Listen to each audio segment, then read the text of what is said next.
محبت کرنے والے کے نزدیک جنت کی کوئی قیمت نہیں ہوا کرتی، وہ تو بس اپنی محبت میں غرق ہوتے ہیں۔ محبت کی راہ محبت کی علت ہوتی ہے۔ صرف وہی انسان محب صادق ہے جو بقائے محبت میں کامل طور پر فنا ہو جائے۔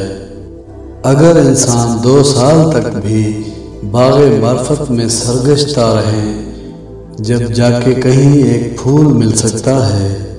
اگر قیامت کے دن مجھے دیدار خداوندی سے محروم رکھا گیا تو میں اس قدر گریہ زاری کروں گا کہ اہل جہنم میں بھی اپنی تکلیف کو بھول جائیں گے۔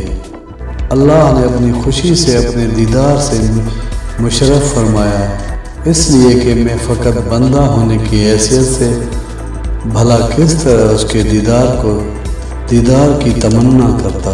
مجھے اللہ کی بارگاہ سے سوائے حیرت کے کچھ نہ مل سکا۔ علوم میں ایک ایسا بھی علم ہے جس سے عالم واقف نہیں۔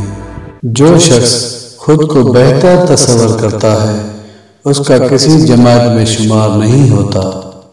عاشق کے لیے شوق ایسی راجدھانی ہے جس میں تخت فراق بچھا ہوا ہے، شمشیر ہجر رکھی ہوئی ہے اور وصل ہجر کے آغوش میں ہے، اور شمشیر ہجر سے ہر وقت ہزاروں سر کٹاتے جا رہے ہیں، لیکن 7000 سال گزر جانے کے بعد بھی شاخ وصال کو کوئی بھی ہاتھ نہ لگا سکا۔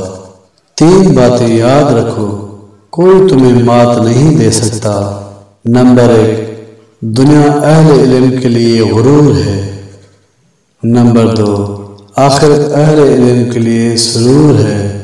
نمبر 3، اللہ کی دوستی اہل معرفت کے لیے نور ہے۔ بھوک ایک ایسا کالا بادل ہے جس سے رحمت کی بارش ہوتی ہے۔